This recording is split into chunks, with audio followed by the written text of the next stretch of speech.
বাবা হুম আপনার চা। থ্যাংক ইউ মা। লাবিব কি কোর্টে চলে গেছে? না বাবা, ও নাস্তা করছে।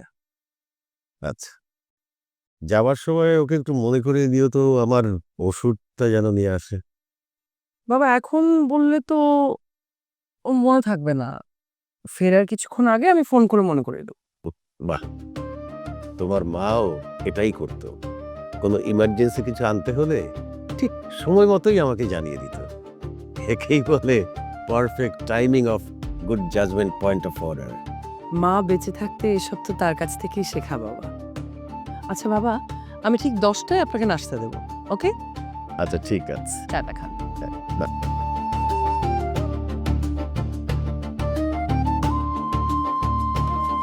রেশমা, আর কতক্ষণ লাগবে চা দিতে?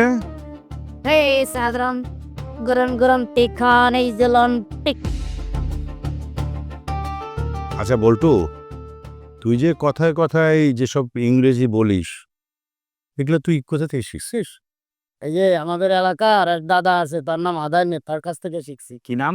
আদায়নি তা আদাইন না কার কাছ থেকে শিখছে? স্কুলের স্যারদের কাছে শিখছে সে। এক থাপ্পড় দেব।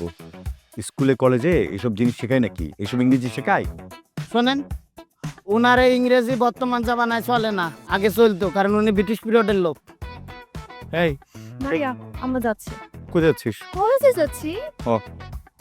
আনতেলে অটোতে দিয়ে আস। ঠিক আছে, তোমার আর আগায় দিতে হবে না, আমরা একাই ফরেস্ট ফাইট করতে পারবো। হ্যাঁ চল। সাবধানে যাস। সাবধানে যাস। এই নাস্তাটা বাচ্চু ভাইকে দিয়ে যা। হ্যাঁ, বাচ্চা নষ্ট করে। এই বাচ্চুর নাস্তা দিয়ে আসি মানে কি? বাচ্চু তোর কি লাগে? তোর বন্ধু নাকি তোর ছোট ভাই? উনি তোর থেকে বয়সে বড় না? হ্যাঁ, তাহলে তুই তোকে দেখেছি তুই ওনার সাথে তুই তোকে করিস কেন বলতো? এইভাবে একটু মুশকিল করে। হ্যাঁ, একটু মস্করা করি। বাচ্চা ওনার বিয়ে লাগে, উনি বাচ্চার সাথে মস্করা করে। গ্রামের বাড়িতে ওনার বাচ্চা কাচ্চারা স্কুলে পড়ে, তোর থেকে বয়সে কত বড়। হ্যাঁ, এই বাড়িতে উনি কবে এসে তোর কোনো ধারণা আছে? হ্যাঁ, তো ওনার তো টাকা পয়সা ধার দিই, সেই টাকা তো ওনার বউ বাচ্চার জন্য পাঠাই। এবার কি বললি তুই? বাচ্চু তোর কাছ থেকে টাকা ধার নেই। এক থাপ্পড় খাবি মিথ্যে কথা বললে। তুই তো বাচ্চুর কাছ থেকে টাকা নিয়ে ফ্লেক্সি লোড করিস, তারপরে এই যে কি সব এমবি করিস না? নেই, ওনার কাছ থেকে টাকা নিয়ে আবার পরের সঙ্গে সঙ্গে দিয়ে দিই। আচ্ছা এখন লেকচার বন্ধ। তোকে যেটা বলছি সেটা করবি। বাচ্চু ভাইয়ের সাথে কখনো বেয়াদবি করবি না। দেখ, বাবা কিন্তু এটা একেবারেই পছন্দ করে না। বাবা কিন্তু বাচ্চু ভাইকে অনেক ভালোবাসেন, কারণ বাচ্চু ভাই ছোট্টবেলায় এই বাড়িতে এসেছে, উনি অনেক বছর ধরে এই বাড়িতে। বাবা যদি কখনো দেখে তোকে যে তুই বাচ্চু ভাইয়ের সাথে এরকম বেয়াদবি করছিস, তুই তো করে করছিস, তাহলে কিন্তু বাবা একদম পছন্দ করবে না। বটো, যে? বাচ্চু নাস্তা দিয়ে গাড়িটা খোঁজ নিয়ে আসিস আসছে কিনা। আর গিয়ে হাওয়া হয়ে যাইস না, ফরেস্ট টু ফাইট হয়ে যাইস না। যা। আচ্ছা।